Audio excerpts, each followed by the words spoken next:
Welcome to the Dear Rochester Retire Well podcast with David Pulcini from 6 Point Financial Partners.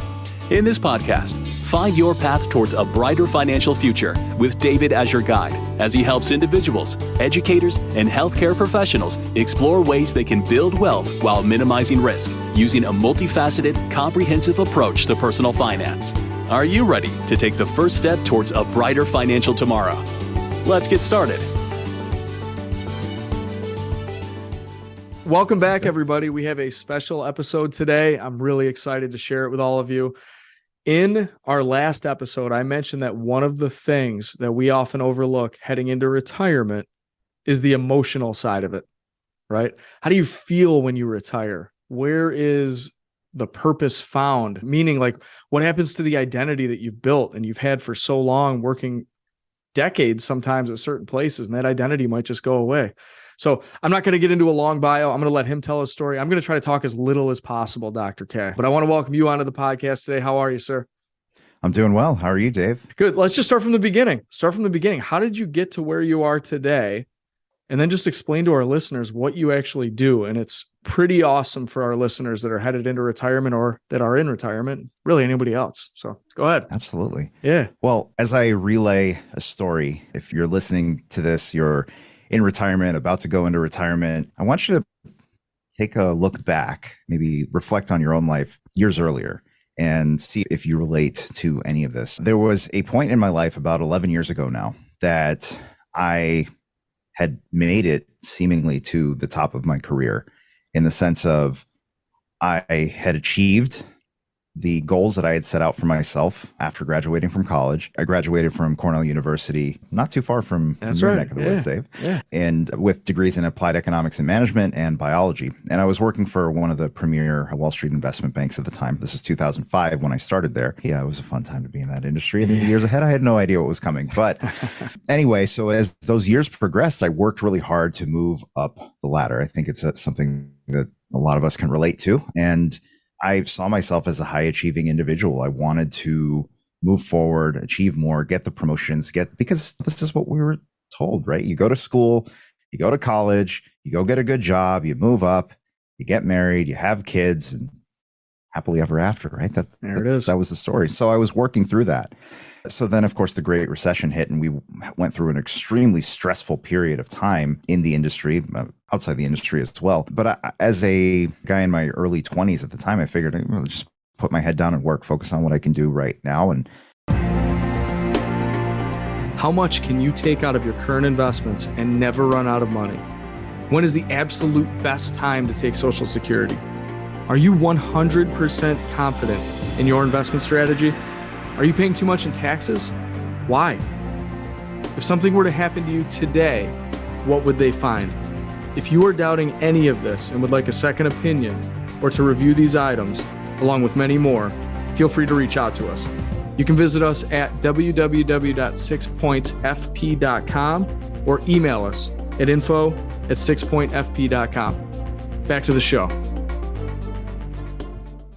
And so it worked out well for my career in that, well, first of all, our bank didn't go under like some of the others. So that was preferential, I suppose, bonus preferred outcome. But I found myself a few years later, I had gotten my first apartment all to myself. First time I lived by myself. And it was in a 30th floor skyrise of a brand new apartment building in downtown Jersey City, right across the Hudson River from downtown Manhattan, where I worked. And it was an incredible view of the New Jersey horizon. There were no buildings of the same height near me. So I had this clear view of the sunset every night, assuming I got home in time to see the sunset. But that was a different story, right? Got home from work. But here I was standing in front of this mirror thinking, I got the money. I've got the apartment. I've been able to pay off my student loans. I've been able to pay off my parents' credit card debt. I've been able to give more to charity than I ever thought I could in my late 20s. Why do I feel so empty inside? Why do I hate the man in the mirror?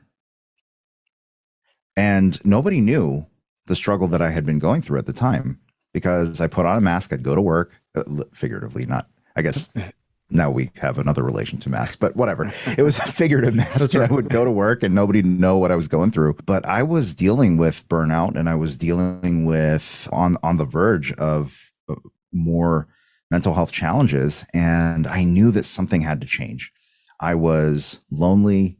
I was starting to recognize that something didn't add up. And by that, I mean this.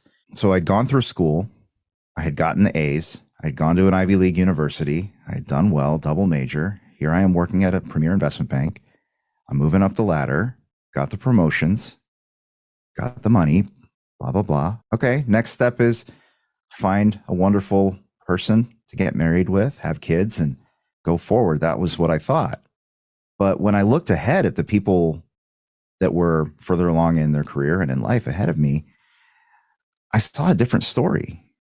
And I was just looking at their quality of life, and I was looking at their family life. I was looking at the relationship they had with their spouse, their kids, whether they got to engage in the hobbies that they enjoyed. And I really thought to myself, I don't want this. I don't want their outcomes. And I knew a few individuals who were getting to the point of retirement and then got to retire. And yes, they were happy, no question. You go from a really high stress job to having that free time, and it was a totally different way of living for them. So they were happy in one respect, but it was very clear that so much of their identity had been wrapped around their work life that they had to reinvent themselves. And I don't know if all of them really had the tools to do so or the support structure to do so. And I knew just knew this path was not something that I wanted to take, but I didn't know what that path was. And so sometimes life happens not to you, but for you. And it comes in packages that you don't really expect. And my package was burnout, the verge of depression, being over 100 pounds overweight, lonely, and successful. It was a weird package, right? And so around that time, I hit a rock bottom, and it was just a moment of, you know what, I'm willing to do anything. And it just happened to coincide with seeing my sister after a 3-month window of time. She just come back for her spring break from her master's program. And so went upstate to visit my parents and her. And she had lost 30 pounds in the last 3 months that I'd seen her. And cystic acne had cleared up. She looked incredible. And I was struggling with weight too. So in my head, even before I asked her, I said, okay, whatever she did, I'm going to do. So I asked her, you look great. What did you do? She said, I've been eating a raw food, plant-based diet. I said, okay, what does that mean? She said, I've just been eating fresh fruits, vegetables, nuts, and seeds, just as they're found from the earth. I'm like, okay, that really sounds crazy, but I'm willing to do whatever it takes. Sure. So true to myself, I didn't tell anybody at work what I was doing. I just showed up every morning with my green juice and things like that. This is before the juice bars. What were you eating before? I would call it a standard American diet that was vegetarian. Technically, there's still a lot of dairy and stuff, but a lot of crap food, just processed, So from that to the green shake is a big change. Yeah, big change. By the way, this is coming from pre-med biology major, and that's all we knew about nutrition, right? I just started eating differently, and slowly but surely the weight started coming off, and I was on my way to losing 100 pounds. Along the way, people at work who would kind of make fun of me for my green juice, like, what's that pond scum you're drinking, right? They said later they'd pull me aside and say, hey, Karthik, I need to lose a few pounds to get into the suit before this wedding I'm going to in a couple of weeks. You can give me some advice? I say, yeah, sure. So I give people some recipes. I bring food into the office, stuff like that. But I saw people lose weight, yes. But I saw type 2 diabetes, chronic migraines, chronic joint pains, all this stuff start to go away. Wow. And I thought, wow, A, this is incredibly fulfilling to see this change in them. B, I don't even know what I'm doing. What is going on? And I realized, wait a second, maybe we don't have the headache because of the lack of Advil in our system. Do we have a headache because of the lack of Advil in our system? Or is it because we're fundamentally not giving our bodies and our minds something that we were designed to have? And so I started diving into this concept, and I learned about naturopathic medicine. And it's a system of medicine that would go through a 4-year medical program, learn basic sciences, anatomy, physiology, biochemistry, genetics, what have you, labs, imaging, diagnosis, general medicine, going through all the neurology and cardiology, all the above. And we learn conventional treatments along with natural treatments in the form of nutrition, right? Mind-body medicine, botanical medicine, herbs, and all these other tools that we have in order to aid the body in healing itself. So fundamentally, that's aiding the body in its natural processes.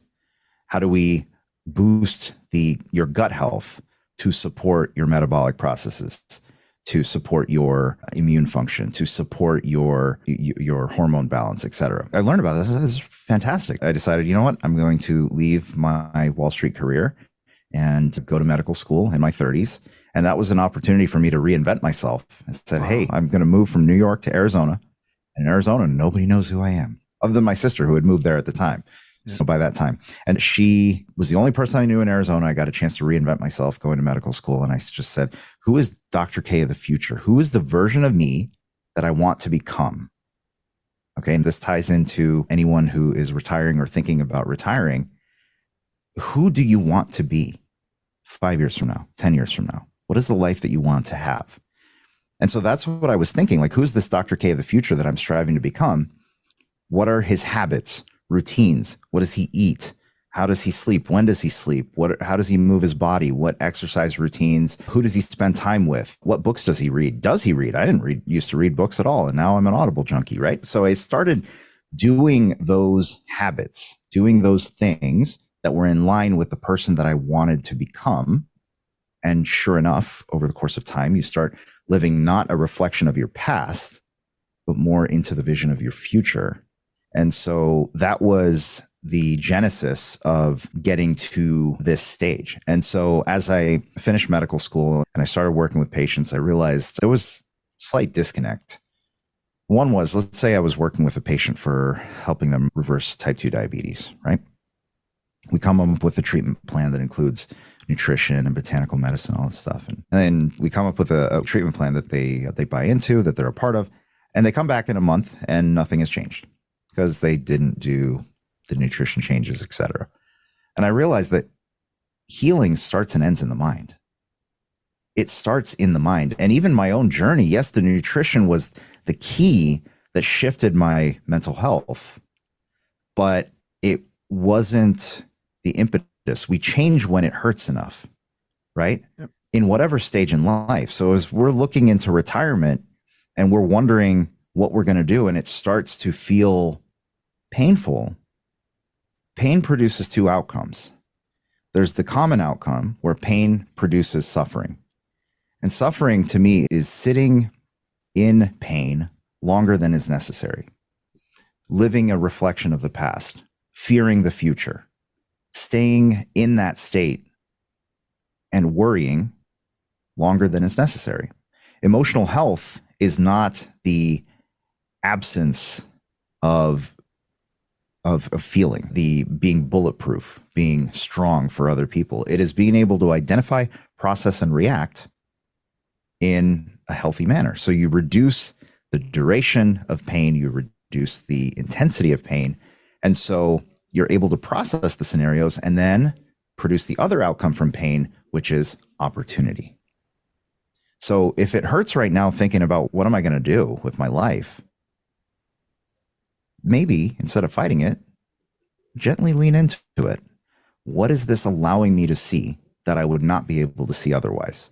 What is this allowing me to do that I would not be able to do otherwise? Pain produces opportunity. And as I decided, you know what, I think my real gift here is being able to coach individuals in the realm of emotional health, to help people establish the fundamentals so that they can be emotionally healthy. Okay, so what are those? Number one, your psychology, your belief patterns, the lens through which you see the world, based on your past, based on your experiences, history of trauma, right? Your emotional intelligence. All of these things factor into how your mind works, and that all can shift in certain ways, and we can be strategic about that. Number two, relationships. We are the average of the 5 people and ideas that we spend the most time with. Some of us have heard that. And so when you look at that in the context of moving into retirement, right? Who are the types of people who are retired that are living the type of life that you would like to live? Go figure out a way to hang out with them, right? Yeah. To associate yourselves with them, join those groups, whatever it is, because their quality of life and their thought processes and behaviors and all this stuff will rub off on you, and you will start to become that type of person in your own way. And that's a very beautiful and powerful thing. Number three. So yeah, it's so good. Yep.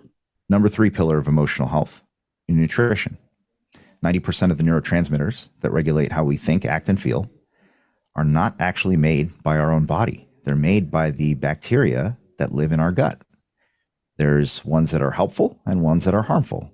And the ones that grow are result of the food that we eat, the stress that we have, lifestyle choices, all of those things. And so to have strong emotional health means we must have strong gut health. The food that we eat is a vital component of that, nutrition. Number four, sleep. When we're stressed, when we have things that we need to do, it's the first thing to go, usually. I will sleep when I'm dead or whatever it is. And sometimes, especially if we've been a high achieving individual throughout our career, to be able to simply turn that off in retirement is difficult. It is really difficult. Oh, yeah. And so it takes an understanding of why do we sleep? What are the benefits? It's the number one thing you can do for your long-term brain health, right? And emotional resilience. And it's not just about prioritizing sleep. It's about being able to create a bedroom environment, a nighttime routine, a morning routine, a sunlight exposure during the day routine that supports having deep, powerful quality sleep. And number five, body movement, because motion dictates emotion. And can include, doesn't always include just exercise. But how can we also just be in a little bit more constant, low-grade motion? How do we incorporate more movement in our day-to-day life? Whether that's taking the long way or walking to the store, some of those things, right? Yep. And that can absolutely help us shift our emotional state, but also includes things like power poses and whatnot. So those five elements, psychology, relationships, nutrition, sleep, body movement. If we focus on building those five pillars of our emotional health, it allows us to take pain and turn it into opportunity. And we stop living a reflection of our past and start living into a vision of our ideal future. A quick interruption. 6 Point Financial Partners is taking on new clients. If you would like to take the next step in planning your future with Dave or the 6 Point team, please visit them at www.6pointfp.com to schedule a time or reach out via LinkedIn, Facebook, or simply find us on the internet by searching 6 Point Financial Partners. Okay, back to the show. It's awesome. So I have so many questions from all of that. I want to ask you one that's pertinent to what you just said, though, was you mentioned emotional health, but the last thing was body movement and exercise. So people typically don't look at those two things in the same realm or the same way. And my point of this is, why is there such a stigma around the emotional health piece when it could just come down to those five pillars and making sure they're taken care of? Yeah, it's a challenge, right? Because I think when words matter, language really matters. If you think about our ability to hold on to memories is tied to language. What do I mean by that?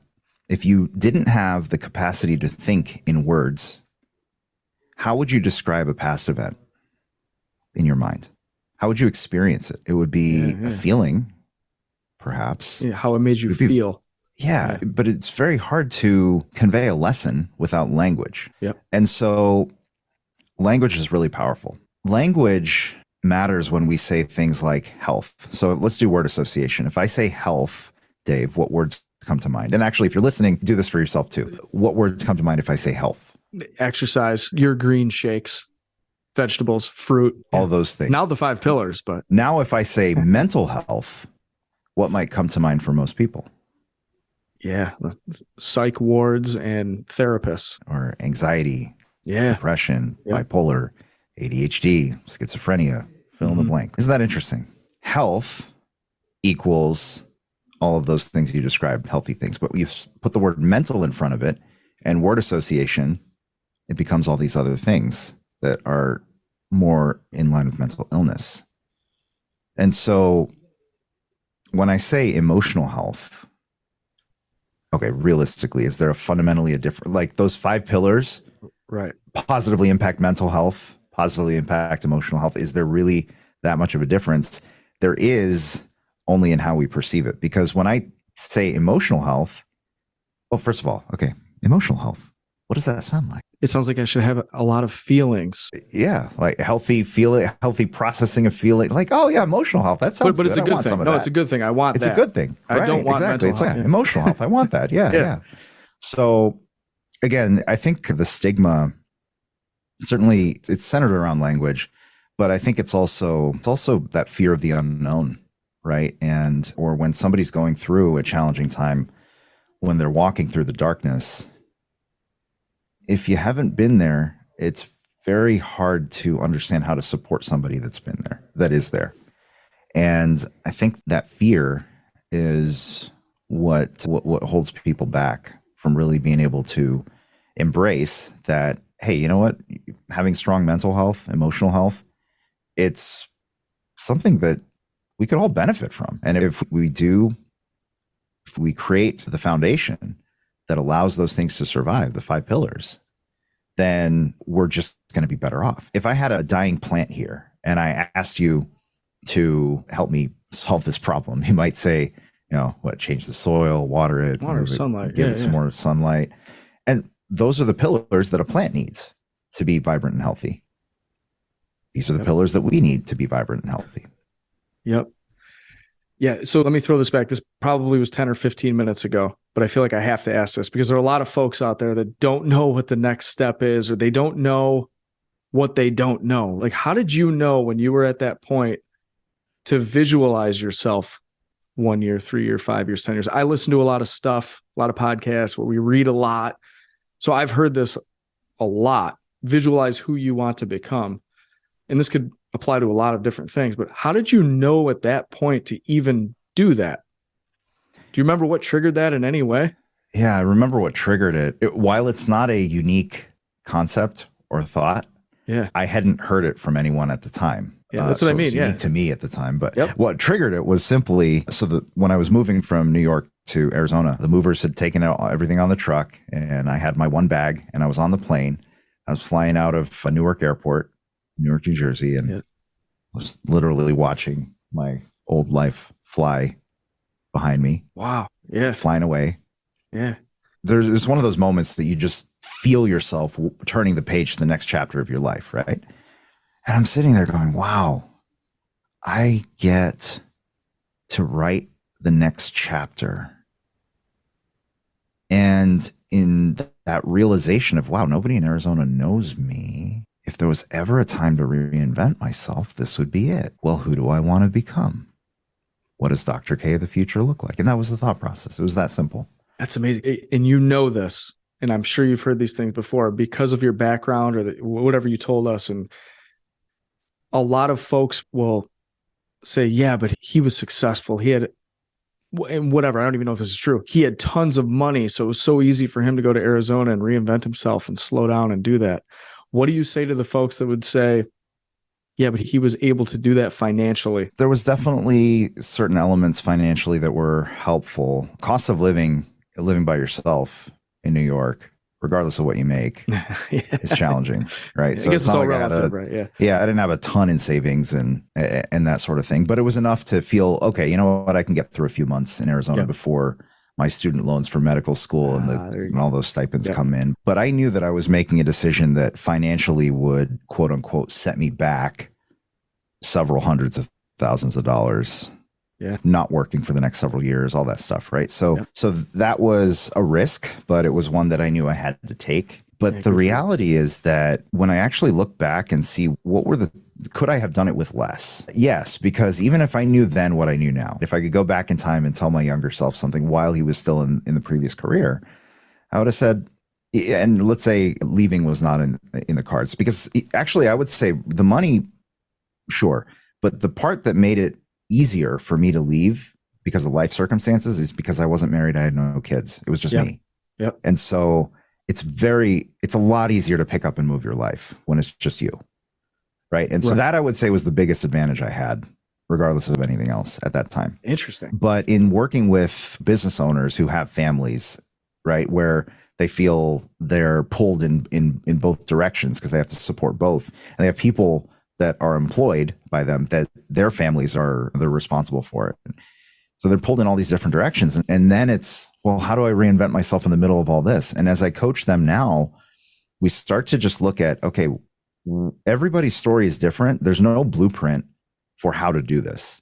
We have to create that blueprint on our own. There are certain principles that make it easier, but we'll talk about what is right in front of you. What can you control? And I'll start with some very basics, like establishing a morning routine, not sleeping with your phone as your alarm clock, right? Not starting your day with your phone. Certain tactics that are really powerful to just start the shift so that you start to feel better.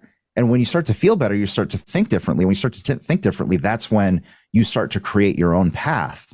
And so when I coach individuals now, I don't tell them what to do. They're discovering it through our dialogue, right? And in doing so, they recognize, okay, well, because they're a business owner or because they're retiring soon, because of these things, they have certain advantages, things that are in their favor, and they're able to see, like I said, paint opportunity. They're able to see the opportunity rather than focusing on the difficulty. It's more about what do I have going for me and how can I leverage that rather than what's holding me back. And when we can focus on what's possible, we're able to craft our own way forward with the advantages that each of us have just in that point in life and our circumstances. Yeah, it's so good. So for the sake of time, because I could get into so many things with you about thoughts and manifestation and thinking forward and all the gut health, we could go on about each pillar for hours and hours. To bring it back to the folks that are retiring, let me give you a few things that I'm hearing. And like you just said this, there's no blueprint, but I would wonder what the first step is for the folks that are saying this. Dave, I retired 3 months ago. I planned on it. I thought I was ready. I'm so bored.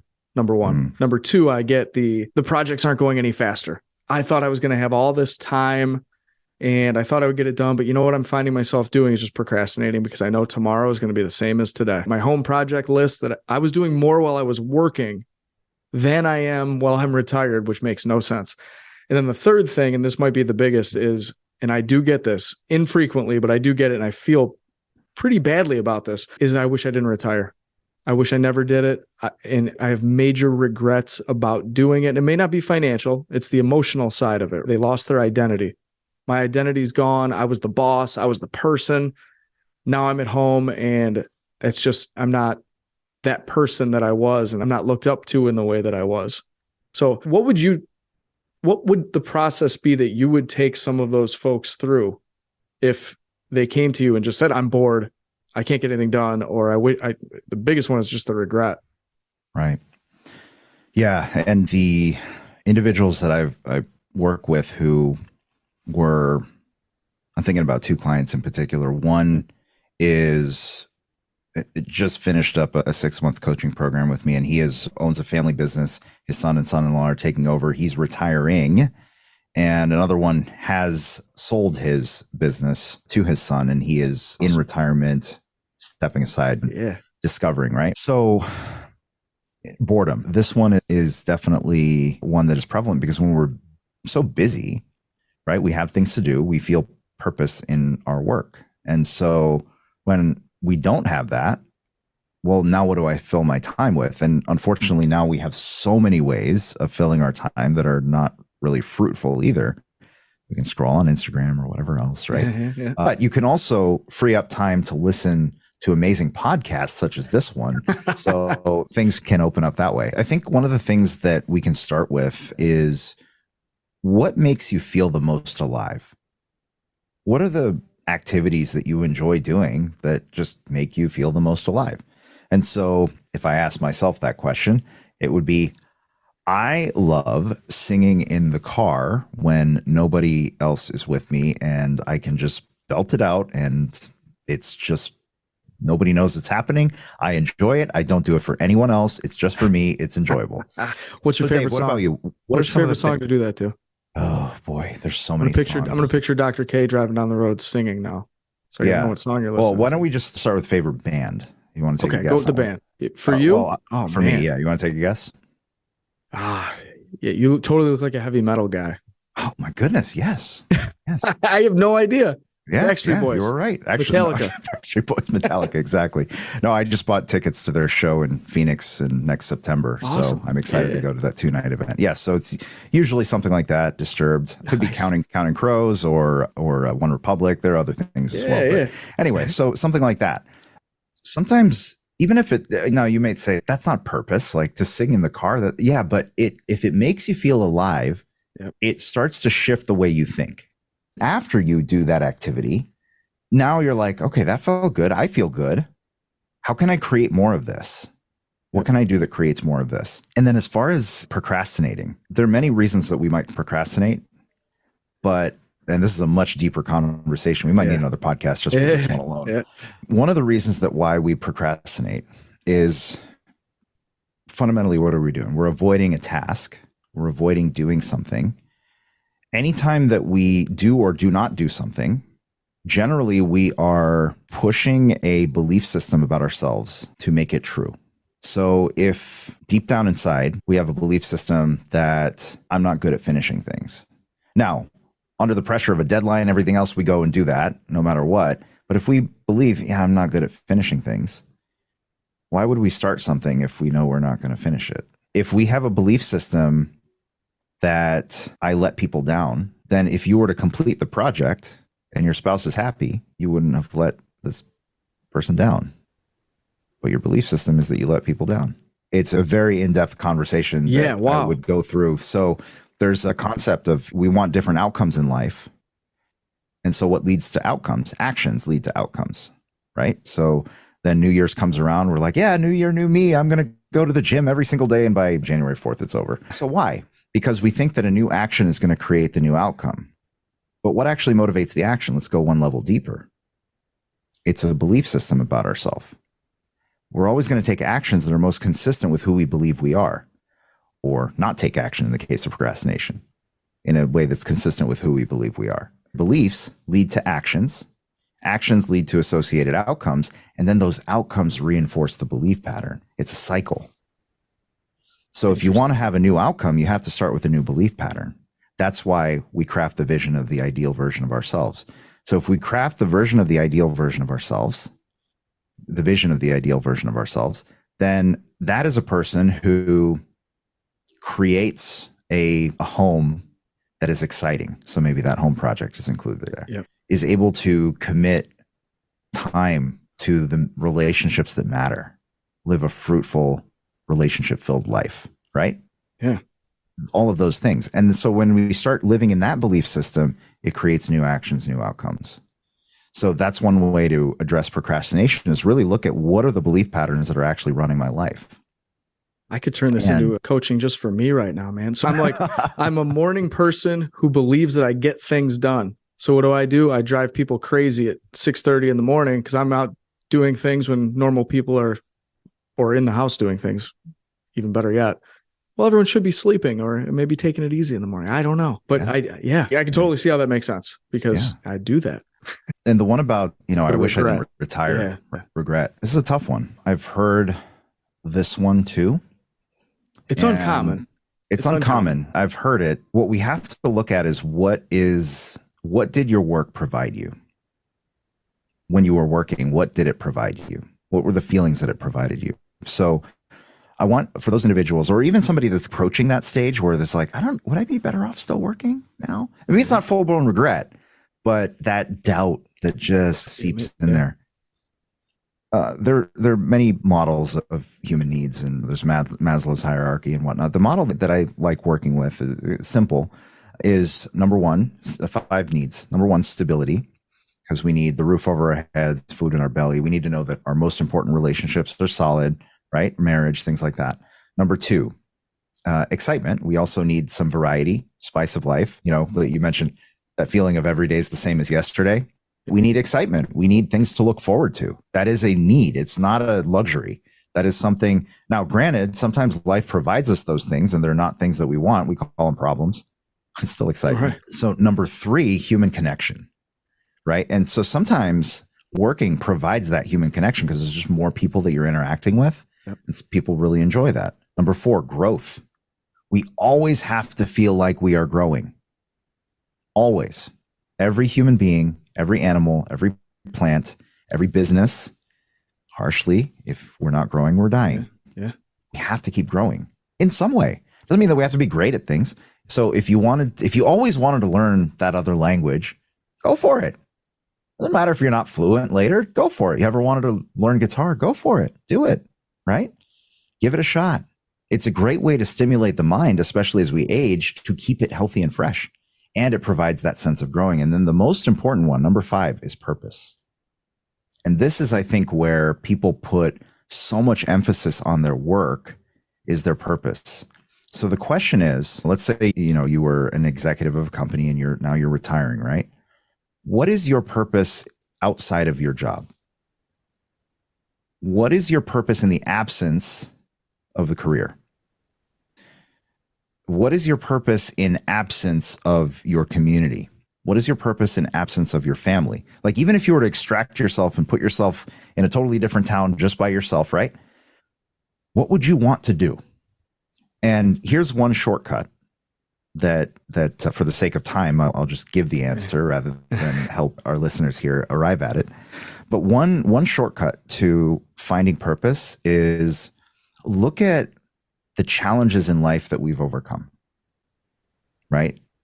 All of those things that you're like, wow, I went through that. And frankly, I have experience and wisdom in this area. I would love to help someone not have to go through that pain that I went through. Yeah. And in doing so, we transfer knowledge, we transfer wisdom, we provide mentorship and advice. And not only is the other person or people, not only do they benefit from that, we find a level of fulfillment that is unmatched, unparalleled. When we can turn our pain into purpose,